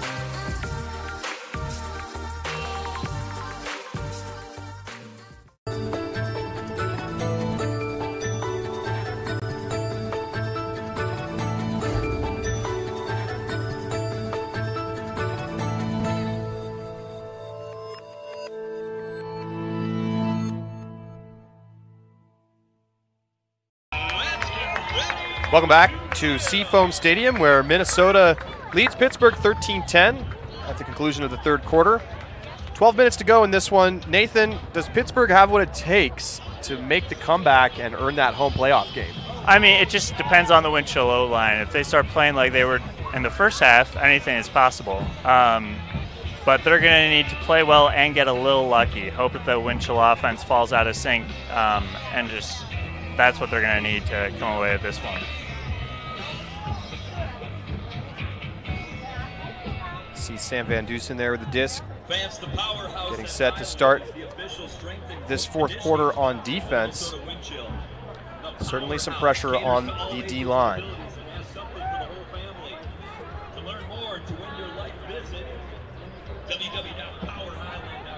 Just a little recap of how we got here.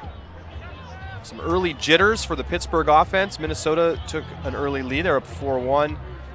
Ended up taking half 8-6. We've seen Pittsburgh claw back, tie up the game at multiple points, but a nice run at the end of the third quarter. Got a 3-point lead here for the wind chill heading into the fourth, and we are underway.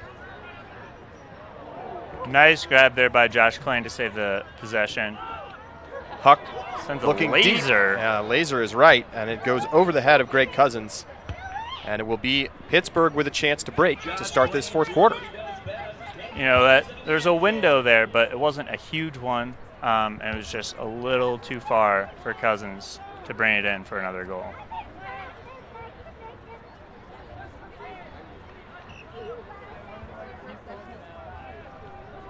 Nice cut from Carl Morgenstern. Now Earl's coming under, but it's not there, so Morgenstern hits the reset. Now around to Earls and to Van Dusen. Van Dusen bombs a forehand, but a little too much mustard. I think those are still the looks that Pittsburgh has to take if they want to complete this comeback, especially game breaks upwind.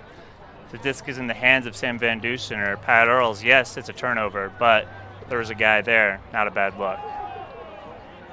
Josh Klein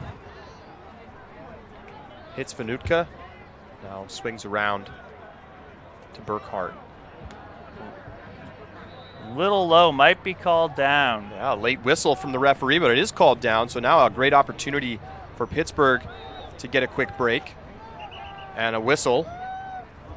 And perhaps a pick in the stack. So 10-yard penalty against the Thunderbirds.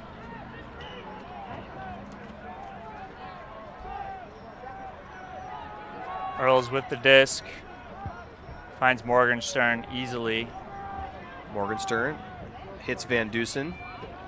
Van Dusen's so good at stepping back. Now he has the double team. Finds Morgenstern with the scuba. Earls thought about the forehand. Now he throws a scuba. It's caught by Marmerstein. Crowd starting to get into it, but it's not going to stop the Thunderbirds from scoring.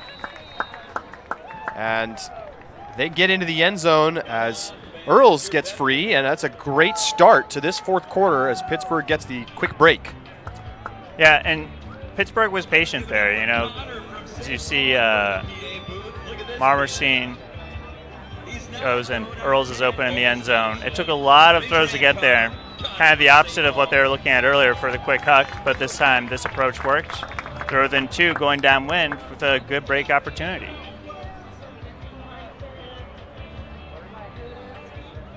Beautiful night here in Minneapolis.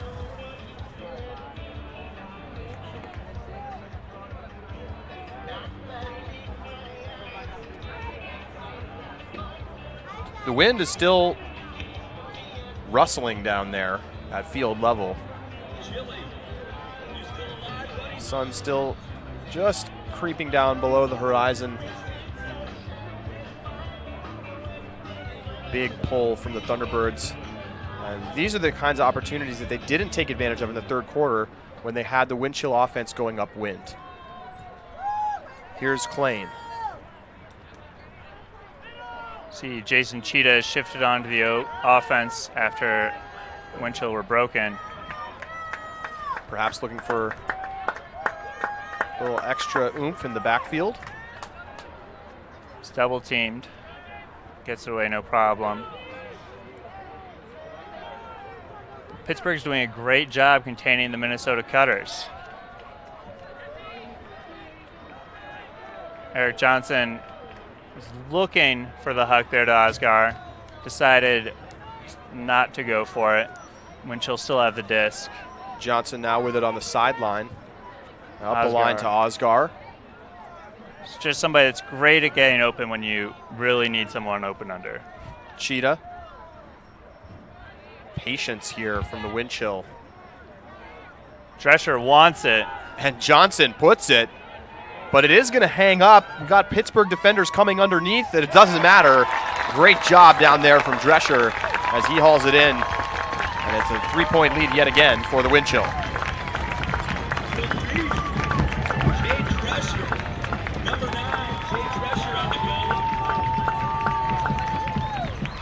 This huck goes up, and like we saw in the first half, it floated for a long time. You know, Pittsburgh defenders in the area. Drescher stays with the disc, though, comes down with it. Important hold for Minnesota. All right, friends, let's get this defensive train going.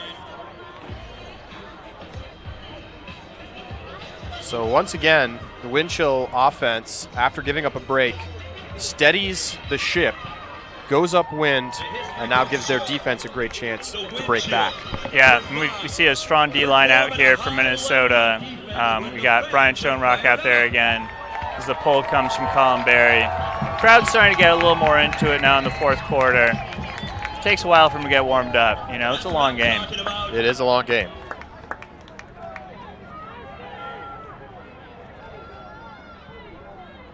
Critical point for Pittsburgh as we see Edmonds in the backfield, and he launches straight into the defense. I mean, there's a chance for the Pittsburgh players to get there, and they almost did, but a huge collision. Thunderbirds want the foul call. They're not going to get it. Trimble thought there was enough contact to warrant it. I think, if anything, Trimble fouled the Winchell defenders. I would have to agree. Strings underneath. Now Cheetah. Nice job towing the line there, Barry. Collins got the disc. Goes the hammer. Hammer knocked away, and that was well read there by Edmonds.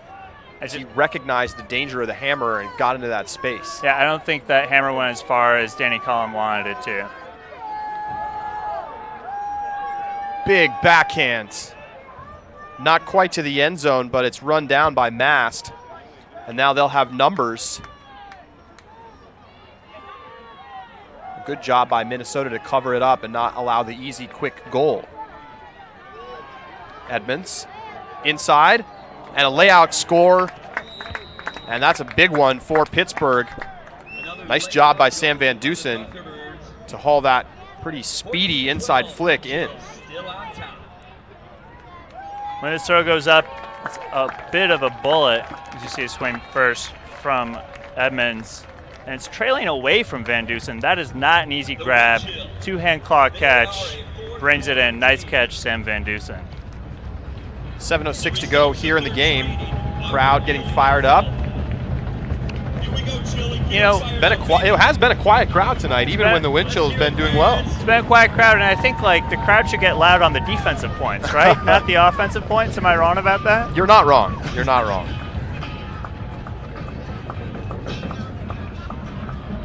I mean, if anything, if I'm one of the Pittsburgh defenders out there right now, I'm thinking about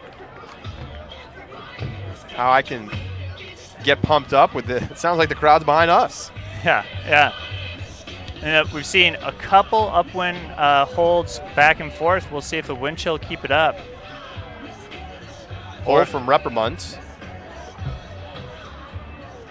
Anson Repperman, big skies, big pulls a lot of the time, and he's playing with Madison Club this year.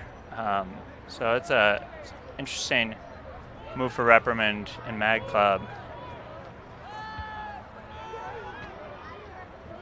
Osgar open under, gets the disc. Greg Cousins has been open a lot.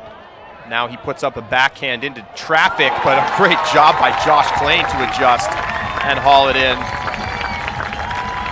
Minnesota back up by 3. There it is. Matt Hopkins connection. Greg Cousins, not going to be shy. He sees a window. Josh Clay, not your typical receiver in the end zone, but trailing away. Perfect throw for Josh Clay there, and he spikes it. Yes, he does. Emphatic spike from Klain. So he does a nice job to steer clear of the pair of defenders. So Thunderbirds with work to do here as we near the halfway mark of the fourth quarter. Yeah, usually it's Klain to Cousins. That time, Cousins to Klain.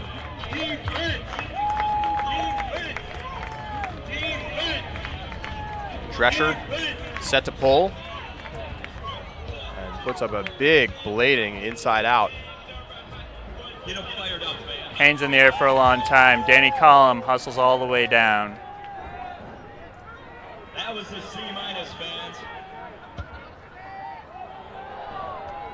Edmonds has the disc.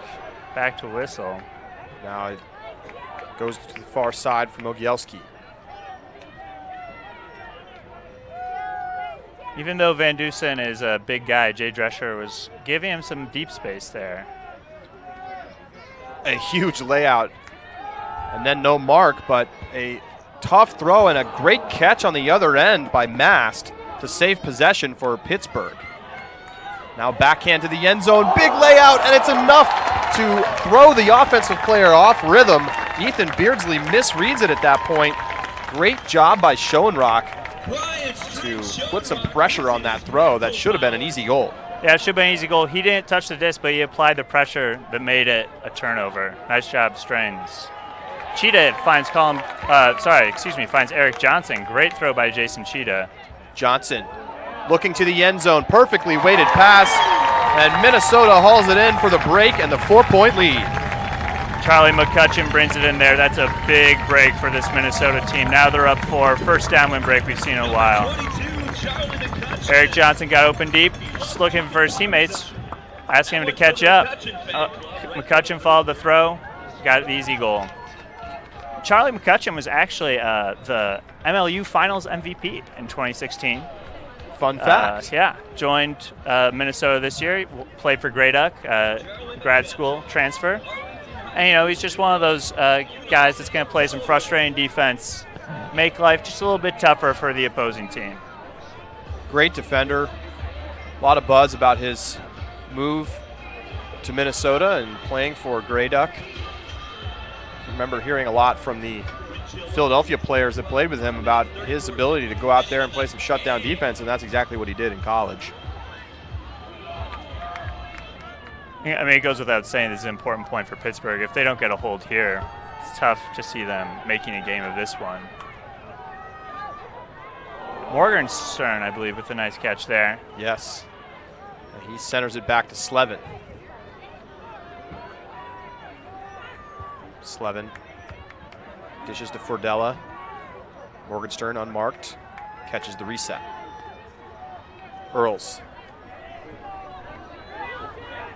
There's no mark, so stall count didn't start rising until pretty late there. Gets it back to Morgenstern. Morgenstern, dangerous around here. And great defense, and then a sliding layout catch on the far side by Repperman to, again, save possession for the Thunderbirds. Yeah, Jacob Lean thought he had the D, and I did too, but not so. Shot to the end zone for Earls, drops in, and a nice goal for the Thunderbirds. 4:36 to go here in the game. Back to a 3-point game. Throw goes up here to Pat Earls, and he's caught quite a few goals this game. I think the wind chill have been deliberately just trying to get the disc out of his hands, prevent him from making those throws when they can. The consequence of it is he's occasionally get open deep, and he has.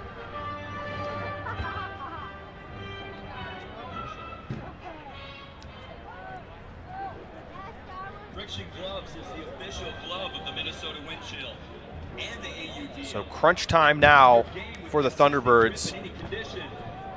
Hoping not to have to come back here to Minnesota in just a few days. They're going to play, I believe, their playoff game on next Friday night. If the wind chill win, I believe the game's going to be Friday, August 4th. That's what I've heard. So they'll play before the U.S. Open. Yeah. But if the Thunderbirds win, they'll play next weekend. Correct. Vanuka gets open under. Vanuka up the line.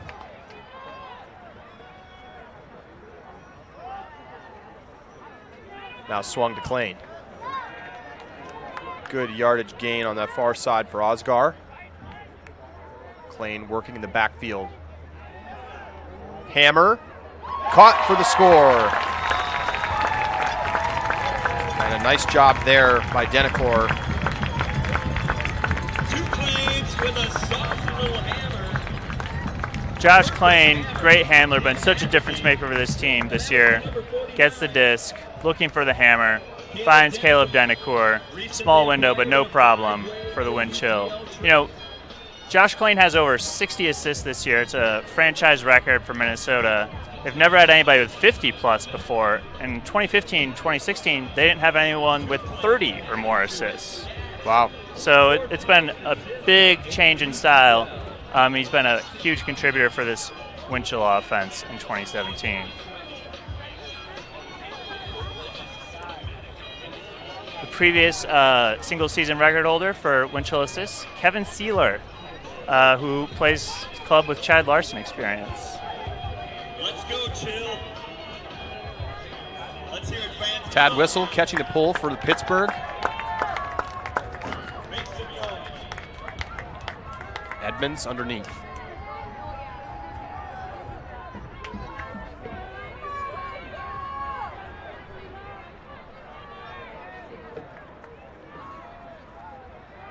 Tad Whistle with the disc. Nice little around. Oh, but a drop. And that could prove to be very costly. Great opportunity for the wind chill. Danny Collum up line with the disc. Finds Colin Berry. Berry. Swings around to Feldman. Feldman looking to the end zone. Caught Berry. And inbounds. Great catch by Berry. And Minnesota gets their largest lead of the game. They're up by 5 with just over 3 minutes to go here in the fourth quarter. Yeah, Charlie, one of my rules for the AUDL is if the deficit is bigger than the number of minutes remaining, you're in big trouble. And we haven't reached that point. 3 minutes to go, down 5. Nice cut by Berry there and good find by Feldman. Colin Berry is, you know, not a super well-known person, but he's played in every game this season for the wind chill. New player to the team. Very valuable addition to the D-line, taking some of the toughest matchups, and it's just for a team that so often has lacked buy-in and consistency, having a guy like that has been a big difference for Minnesota this year. You can see he's fired up after that goal. It's still a game, folks. Head the game as fans. Let's go. Drescher again will pull for the wind chill.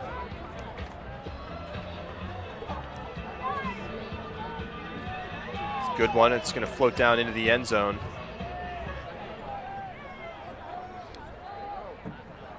Van Dusen. Excuse me, that's Marmerstein. Marmerstein inside flick and knocked away. Good defense from the wind chill. And they can definitely put it away here with a goal. Layout, oh, double layout, and it's caught for the score. Jimmy Kittleson gets the D, bookends with the score. Not the perfect throw, but the perfect catch. Let's see this one again. Kittleson runs through, sees a space, layout catch, coming to the disc. Great play by Jimmy Kittleson right there. That's what we call in our world bookends. Let's see that one again. That's a potential top 10 highlight play for my money. Beautiful play by Kittleson. Now a 19-13 lead. Under 3 minutes to go here in the game. Pittsburgh's had their chances, but they just could not put them in. couple points, huge opportunities with the wind chill offense going upwind. Never able to put the pressure on, or if they did get the disc, couldn't work it on through their D-line. And looks like this one's going to slip away from them, and they'll be back here in Minneapolis on August 5th. Yep, and I think that the wind chill didn't make as many unforced errors, so it was just tougher for Pittsburgh to get those takeaways. And once the wind chill started cleaning it up, it's just a much taller order for this light Thunderbirds team. Edmonds hits the big swing to Beardsley. Edmonds, huge scuba, and misses the target, and that's one that's going to perhaps annoy the coaching staff a little bit. Yeah, perhaps, but Charlie, there's 2 minutes left. They're down 6. Gotta keep things interesting. Gotta keep things interesting. Give the fans what they're looking for. Yep. Cheetah looking deep straight away to Feldman. Nice throw out into the open space, and Feldman immediately steps into the huck, and that's going to sit on a platter and drop in. Oh, but for the drop. Drescher drops it. Too much time to think about it.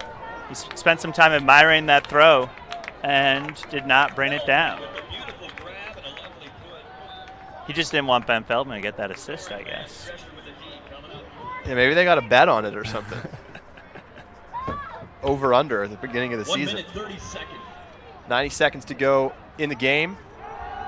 Pittsburgh trying to score again here, but another overthrown huck. Beardsley not able to catch up to that one. Yeah, Schoenrock had steps on. Beardsley's a big guy, but Brian Schoenrock's faster. So it's just, when you're hucking to Beardsley when Schoenrock's on him, it's just going to be a tougher accomplishment. Sheeta finds Bumstead. Bumstead swings around to Column. Comes back to Sheeta, and he gets the nice break. It floats all the way to the near sideline. McCutcheon back to Sheeta.